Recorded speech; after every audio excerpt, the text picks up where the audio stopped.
అరియావట పలికేరు తల్లాడి చెట్ట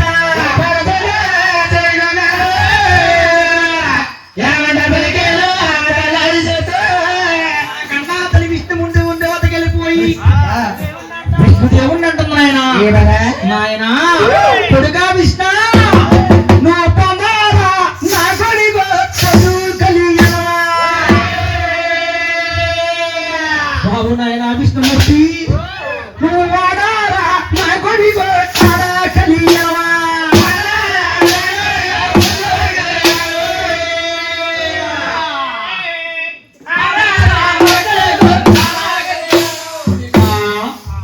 నన్ను పొందరా కొడిగా పొద్దు కలిగాను నా మెడలో 3 ముళ్ళు వేసి నా వెంటనే కామాలు తీర్చవయ్యా నువ్వు తీర్చవయ్యా కొడుగా విష్ణు అనబోయినప్పటికీ అప్పుడు విష్ణుమూర్తి అంటున్నాడు అమ్మా ఎంత మాట అమ్మా ఏమిటమ్మా నేను నీతో కలిగాను వాడాలా అయ్యో బాబోయ్ నా కన్న తల్లి ఎంత మాట్లాడేవమ్మా అమ్మ తల్లికి పెట్టాగే అమ్మ ఇది వరుస కాదమ్మా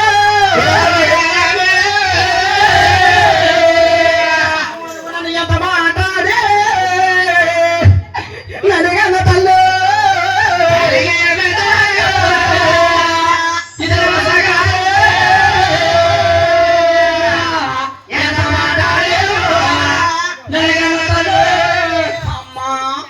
తల్లికి బిడ్డకి కూడా అమ్మ ఎంత మాట్లాడేవమ్మా అమ్మా నేను గారి ఈనాటి కాలం అంతా నీతో నేను కళ్యాణం ఆడినట్లయితే పెళ్లి చేసుకున్నట్లయితే ముందుగా నరలోకం పుట్ట తెలుసుందమ్మా ఎంతమంది తల్లి పుడతారమ్మా ఎంతో మంది నరులు పుడతారు తల్లి అమ్మా నరలోకంలో నరులందరూ కూడా ఒక తల్లికి బిడ్డలు ఉంటారు ఒక అన్నగారికి చెల్లెలు ఉంటారు నరలోకంలో నరులందరూ కూడా వాయావాస ఏర్పడి పొందెత్వాలు ఏర్పడి అమ్మా ఒక సృష్టి ఏర్పడుతుంది అమ్మా ఈనాటి కాలం నీతో నేను కళ్యాణం ఆడినట్లయితే నరలోకములో న్యాయ ధర్మాలు నశించిపోయి అమ్మా అబ్బా తమ్ముడు న్యాయం ఉండదమ్మా అమ్మా అన్న చెల్లి న్యాయం ఉండదమ్మా దిగజారిపోతే కన్న తల్లి కన్న కుడికే కళ్యాణం మాట్లాడమ్మా అమ్మా అమ్మ నన్ను ఎంత మాట్లాడే నన్ను తల్లి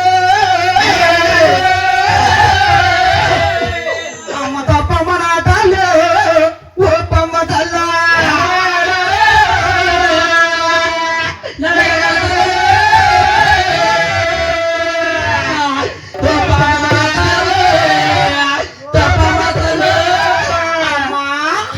అసలు నువ్వు అనవలసిన మాట కాదమ్మా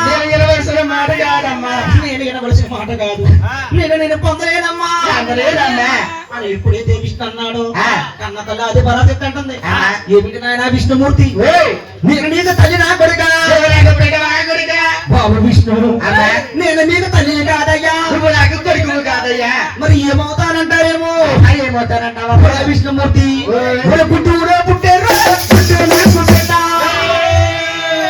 అయ్యా గుట్టూరు నాకు పెట్టయ్యా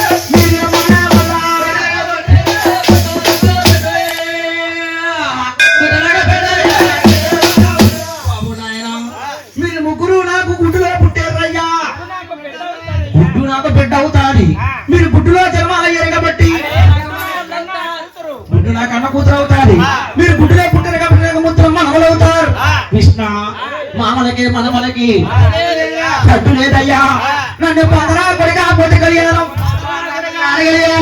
ఎప్పుడైతే విష్ణుమూర్తిని అడిగిందో ఆ విష్ణు అన్నాడు మహాబాబుడు అమ్మా కన్న తల్లి అమ్మా నువ్వు ఎన్ని విధాలుగా చెప్పినా ఎంత చెప్పినా కూడా నేను పొందలేనమ్మా నేను అందలేనమ్మా అనబోయినప్పటికండి కన్నా తల్లి ఆది పరశక్తి అక్కడ కోపం పెరిగిపోయి ఒరే విష్ణు నేను పెట్టినటువంటి గుడ్డులో నువ్వు పుట్టి ఎదురు సమాధానం చెప్తున్నావు విష్ణు అని కన్నా తల్లి ఏం చేస్తుంది ఆయన కూడా ఆదేశి ఎండి పెద్ద ఎండిని బట్టి ఆ మాటలో విష్ణుమూర్తిని కూడా భస్మం చేసేసి బ్రహ్మపురి పట్టణ బ్రహ్మదేవుడు భస్మం చేసిందండి విష్ణుమూర్తిని భస్మం చేసిందండి ఇంకా ఎవరున్నారు ఆయన శంకరుడు ఉన్నాడు మహానబాబుడు మాయా శంకరుడు ఉన్నాడట కదా కామాలు తెచ్చక అనకపోతాడా కళ్యాణం అనకపోతాడా అని కన్నా తల్లి ఆ కాలమందుని ఆ సమయమందు ఇలపాల సముద్రం విడిచిపెట్టేసి కైలాసపట్నం దారి మళ్ళీ పోతుందండి ఎలా అమ్మో ఆ కాలమందులో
శంకర శంకరానికి ఏకాంటికి వచ్చేస్తుంది బాబు. నా కన్న తల్లి కాకపోతే ఏమొచ్చిందో, నా కన్నా తల్లికి కష్టమే వచ్చిందో, నా కన్న తల్లికి ఎదురెళ్ళి తెలుసుకోవాలి అని శంకరుడు నాయన ఆదిపరాశక్తికి 7 అడుగుల దూరం ఎదురెళ్ళిపోయి ఏమంటున్నాడయ్యా,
పాలతోటి నా చెంతక పరుగున వచ్చేవమ్మా నన్ను శంకరా శంకరా అని కేకట్టుకుంటూ వచ్చేస్తున్నావు అమ్మా నీకంత కాపదం వచ్చిందమ్మా కష్టమే వచ్చిందమ్మా నీకంత కష్టమే వచ్చిందమ్మా అని శంకరుడు కన్న తల్లిని అడుగుతున్నాడు అప్పుడు చూసావా నాయన కన్న తల్లి పైన అంటుంది కొడుక ఒరే శంకరా నేను తిరుముడు రాజాలు తిరిగి వెళ్ళిన కొడుక ఏ కామదేవత నా తల పైన కూర్చుందో కామాలు ఎలా పెరిగిపోతున్నాయి నా కామాలు తీరుస్తాడని నేను ముందుగా బ్రహ్మముడు పట్నం వెళ్ళిన కొడుక దేవుడు నా మాట కాదన్నాడు కొడుక బ్రహ్మదేవుడు నా నిత్య బ్రహ్మదేవుడు నా మాట కాదన్నాడు నేను బ్రహ్మదేవుని భస్మం చేస్తాను శంకర నేను వైకుంఠ పట్నం వెళ్ళిన కొడుక విష్ణుముద్ర కళ్యాణ మాడి కామాలు తీర్చమంటే విష్ణుమూర్తి అయినా నా మాట వింటారు నన్ను పెళ్లి చేసుకుంటాడు అనుకున్నాను విష్ణుమూర్తి కూడా మాట కాదన్నా నా మాట గట్టి చెప్పాడు విష్ణుమూర్తిని ఎక్కడికక్కడే భస్మం చేసేట్రా శంకర నీవైనా నా మాట వింటావని నువ్వు నీ దగ్గరికి వచ్చిన కొడుక నన్ను పెళ్లి చేసుకుంటావు నా వల్ల కామాలు తీస్తావని నీ దగ్గరికి వచ్చాను కొడుక నీవైనా కళ్యాణ మాడి నా ఉంటున్నా నా కామాలు తీర్చనా లేదంటే నిన్ను కూడా నేను భస్మం చేసేస్తాను కొడుక నేను చెప్పిన మాట విన్నావంటే తిరుమల రాజ్యాన్ని నీ పేర పెట్టేస్తాను కొడుక లేదంటే నిన్ను కూడా ఆగనే నేను ఇక్కడ భస్మం చేసేస్తాను అనగానే శంకరుడు మనసులో అనుకుంటున్నాడు అయ్య బాబు ఏమిటి బ్రహ్మపడి పట్టాడు కాబట్టి ఎవడు భస్మం అయిపోయాడా వైకుంఠంలో విష్ణుమూర్తి భస్మైపోయాడు అయ్య బాబు నేను కూడా కాదని చెబితే నిన్ను కూడా భస్మం చేస్తే అయ్య బాబు నన్ను భస్మం చేసింది ఎడలా భూలోకం పూర్తయిపోతుంది నీకు దారి లేదు దారి లేదు అని మహానుభావుడు మనసులో పద్మయాగం పండుకుని చక్కగా పైకి సిరుడకుండా పోయి కన్నతల్లి ఆర్య పరాచేతులు అంటున్నాడు అమ్మ కంగారు పడకమ్మ నువ్వు కంగారు పడి నన్ను ఏమీ చెయ్యొద్దమ్మా అమ్మా అసలు తల్లి కోరిక తీర్చలేనోడు కొడుకే కాదమ్మా వాడు కొడుకు కాదమ్మా నిన్ను నేను పెళ్లి చేసుకుంటాను అమ్మా నీ ఉంటున్న కామాలు నేను తీరుస్తానమ్మా నీకు వచ్చిన భయం ఏమీ లేదమ్మా నీ కోరిక నేను నెరవేరుస్తానే నువ్వు భయపడకమ్మా నువ్వు నన్ను కంగారు చేయకమ్మా అని చక్కగా పై మాటలు చెప్పాడండి పై మాటలు చెప్పి మన కన్నా తెలిసిన మాట వేస్తున్నాడు ఏమన్నా అమ్మా నిన్ను పొందరాక పొందుండమ్మా అన్నాడు అడగందమ్మా కానీ అమ్మా నీకు బలనెక్కువమ్మా నాకు చూస్తే చాలా బలమ తక్కువ నేను బల తక్కువమ్మా నేను బలహీనుడమ్మా 12 సంవత్సరాల బాల పిల్లోనమ్మా అమ్మా నీకు చూసే శక్తి సామర్థ్యాలు ఎక్కువ ఉన్నాయి నా దగ్గర శక్తి సమాచారం మాయలు మంత్రాలు ఏమీ లేవమ్మా నీవు చూస్తే అండపిండాలతో చేతులు ఉన్న మాట మన కాగితాలతో మాయలు మంత్రాలతో వదిలిపోతున్నావమ్మా ఏనుగుల బలంతో ఏదో పెరిగిపోయి ఉన్నావమ్మా అమ్మా నేను 12 సంవత్సరాల బాల పిల్లోడమ్మా నేను నీతో కళ్యాణం ఆడాలంటే అమ్మా నీ దగ్గర ఉన్న బలాన్ని నాకు అందించినట్లయితే అనగానే కామాల్లో మునిగిపోయింది ఆదపరాశక్తండి శంకరుడు ఏమడుగుతున్నాడో తెలుసుకోకుండా కానుకోకుండా కామంలో మునిగిపోయింది కాబట్టి మరిచిపోయింది శంకరుడు అడిగి నేను ఇచ్చేస్తున్నట అమ్మా నాకేం కాదమ్మా నీ చేతిలో ఉన్నాయమ్మా వాడమున గాయదాలు అమ్మా ఇంటి పెట్టల బయట పెట్టల గదాచూరం యాభరొట్టగతి నీ నొట్టనున్నది మూడో నేత్రమమ్మా నీ మయలు మంత్రాలు నిన్ను నేను కళ్యాణం ఆడతాను నీ కామాలు తీరుస్తాను అనబోయినప్పటికీ ఆ కన్నాతని వాటమున గాయదాలు చేతిలో ఉన్నాయని పట్టుకొచ్చి మాయలు మంత్రాలతోటి అలా నొట్టనున్న మూడో నేత్రంతో సహా ఆ శంకరుడు కన్నించేసిందని గోవిందా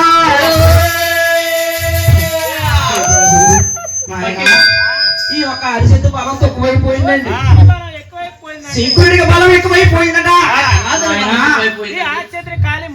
బాబు లాగేసుకునండి కన్నాతలు ఆరిచేతి ఖాళీ ముక్కోటలాగా తయారు చేశాడు కాలి ముక్కడమేమో ముగ్గురే కొట్టలా తయారు చేయడం మహాబాబుడు బలం లేకుండా చేశాడు అమ్మా అమ్మా నాకు బలం వచ్చిందమ్మా మంత్రాలు వచ్చాయి అమ్మా నాకు శక్తి సామర్థ్యాలు వచ్చాయి అమ్మా అంటే బలం అంటే వచ్చింది కానమ్మా అమ్మా ఈ బలం సరిపోదమ్మా అమ్మా ఈ బలంతో నేను పెళ్ళాడదాం కుదరదమ్మా ఎందుకంటే అమ్మా నిన్ను పెళ్ళాడాలంటే అమ్మా నీ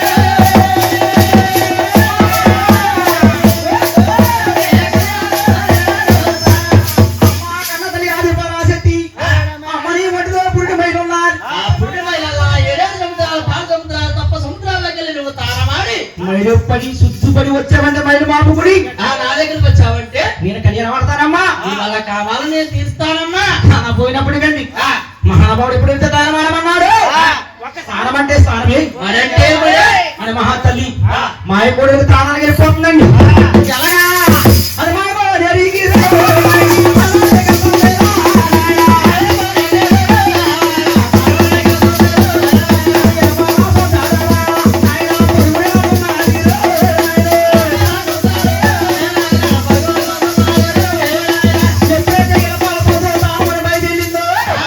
శంకరుడి గంగాదేవుని అంటున్నాడు ఏమైనా నాయన గంగా నా తల్లి మైలంతా పట్టుకొచ్చి నీకు మాపడానికి చూస్తుంది కదా దగ్గరికి వచ్చేస్తుంది కదా. గంగమ్మ నా తల్లికి నువ్వు దొరకము ఆ కళాతల్లికి కనుక నువ్వు దొరికావంటే మైలంతా పట్టుకొని నీకు మాపేస్తాడు గంగా పారిపో గంగా పారిపోదగానే అది ముందుగా గంగమ్మ పారిపోతుందో పారిపోతుందా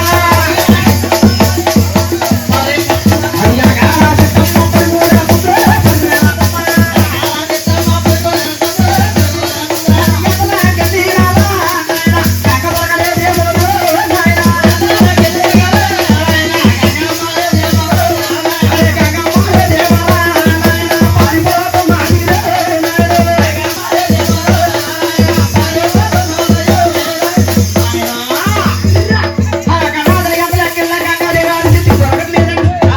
గంగాదే ముందు పరిగెత్తేస్తుంటే ఆర్చితం వెనకాల ఆగు, ఆగు, ఆగు. పరిగెడుతుందండి అది ఈ గంగాదేవి తిరిగి కలిసిపోయి శంకరుడి దగ్గరికి వచ్చిందంట. శంకుడి దగ్గరికి వచ్చి అంటుందంట అయ్యో శంకరా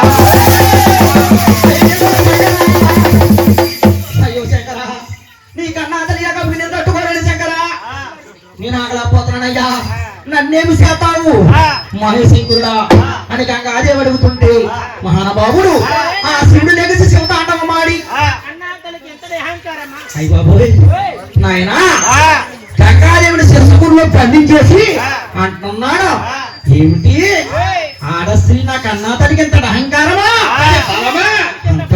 ఆడవారికి ఇంతటి బలమా అయ్యో బాబోయ్, ఆడవాళ్ళని ఎవరికి కూడా ఇంతటి బలం ఉండకూడదు. అయ్య బాబోయ్ మగవారి కంటే ఆడవారికి బలం ఎక్కువే అరే ఆయన ఇదే రకంగా ఆడవారి బలంతో ఉంటే మగవారి బలం అనగదొక్కేస్తారు అదే ఈ కన్నాతల్లి బలాన్ని నేను మొట్టు పెట్టాలి అలాగే చెయ్యాలి. అనగార్చాలి అని మహానుభావుడు ఆది పరాశక్తికి అలా రక్తబల్ల కాంచెడి గోవిందా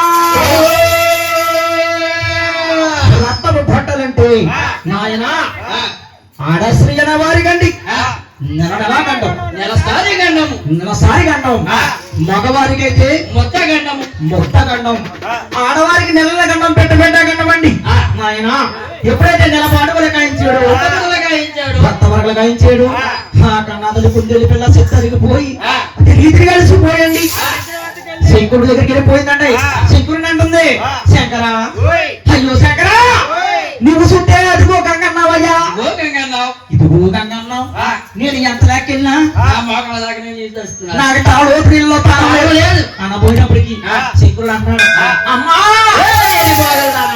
ఎన్ని బాబులు దానా నీవు చూస్తే ఏడు తాళ్ళ పడుకున్నావా నీ ఎంత ఎత్తుగా నీ ఎంత ఎత్తు గంగ కావాలంటే ఈ భూమండలం అంతా కూడా జలామయమైపోతాను. మొక్క కొట్టుకుపోతామ్మా ఉండదు గాని అమ్మా నువ్వు నేల పొడికి తానం చెయ్యమ్మా ఉరిని తానం చెయ్యమని కొండమైన చిన్న మాయ కొడేరు కాయించాడండి ఉప్ప కొడేరు కాయించాడట స్నానం అంటే స్నానమే అంటే మరి అని మాయ కొడేరు దగ్గరికి వెళ్ళిపోయి స్నానం ఆడుతుందండి ఏ రకంగానా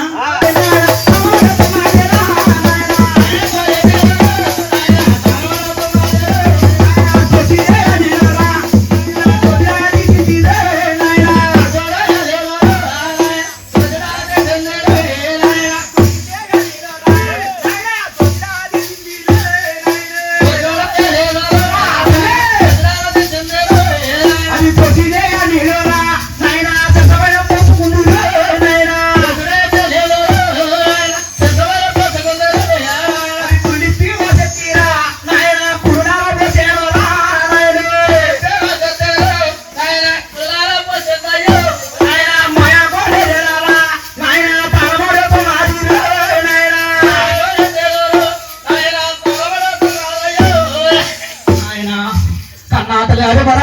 కూడలో తానం చేసి ఏ రకంగా చేసిందయ్యా మునుకుంటూ గేదె ఏమాత్రగా తొలెతాదు అదే నిజమగా వాడేసి శంకుడు ఎదుగు చెప్పనా ఏమంటుందయ్యా శంకరా! ఓ కథరా దగ్గరగా పడి కథరా, పడి కథరా.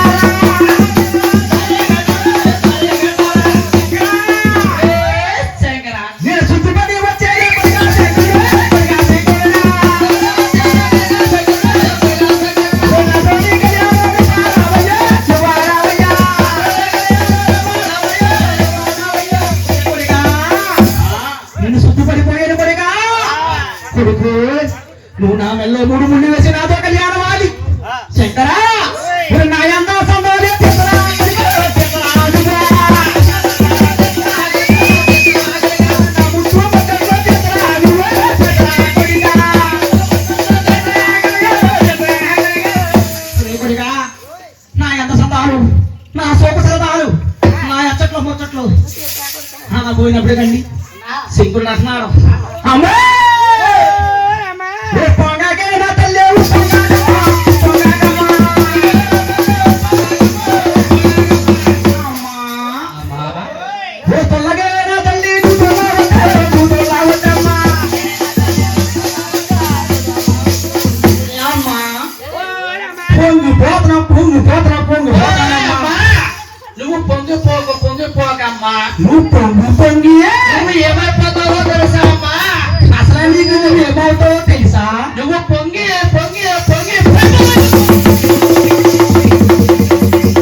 అమ్మా పొంగి నువ్వు పొంగిపోలేకపోతావమ్మా. తులిపాదో నువ్వు తులిపోగమ్మా నువ్వు తుల్లి ఏమవుతావో నీకేమైనా తెలుసా?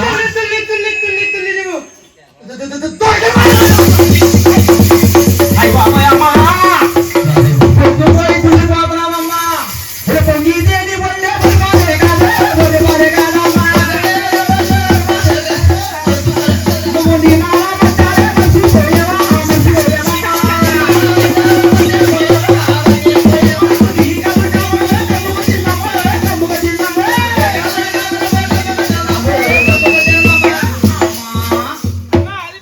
అమ్మ నీకు నీ కళ్ళ కావడం కమ్ముకు వచ్చేసి కన్న కొడుకునని కానుకోకుండా కన్న కొడుకుని కామాలు చేసామంటున్నావు కదా. అమ్మ నువ్వు కంగారు పడలే.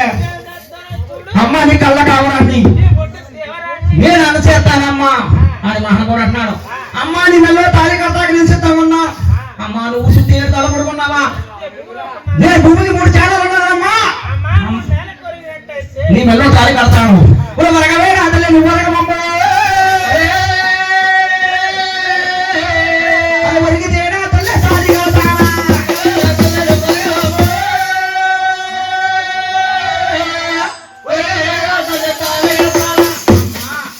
ఎప్పుడైతే నేను కొరకమన్నాడు కన్నా అతను కొట్టాడు అతను చెత్త దొరికిందండి. మళ్ళీ అంటున్నాడు అమ్మ నువ్వు అలా కళ్ళలో కళ్ళు పెట్టి చూస్తే అమ్మా నేను తట్టుకోలేనమ్మా.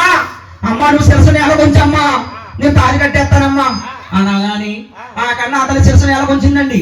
శిరసని ఎలాగొంచగానే ఈ చెట్టుగాని పైకి లెగిసిందంటే భూలోకం బూడిదైపోతాది.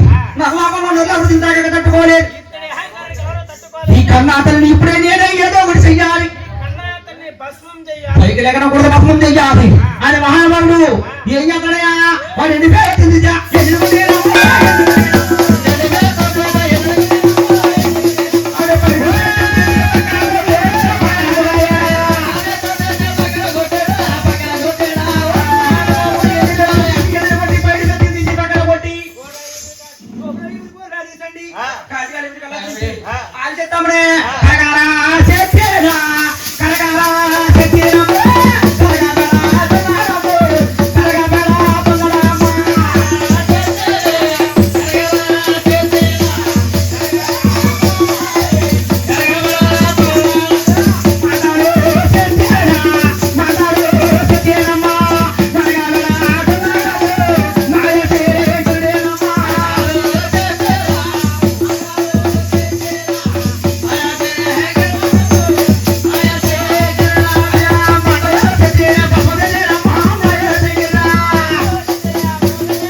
అదే విధంగా వైకుంఠపట్నం చేరుకునండి విష్ణుమూర్తి బూడిద దగ్గరగా పోగు చేసి విష్ణుమూర్తికి కూడా ప్రాణం అవసరం వస్తాడని విష్ణుమూర్తి కూడా ఒక ప్రాణావసరం పోసాడు ఆయన బ్రహ్మదేవుడు విష్ణుమూర్తి పైకి నిలిచిపోయి బ్రహ్మదేవుడు అంటున్నాడు శంకరుని తమ్ముడా నా తమ్ముడా తమ్ముడు నా తమ్ముడు శంకరుడు తమ్ముడా ఎదురా మన తల్లి ఎదుడి నాదా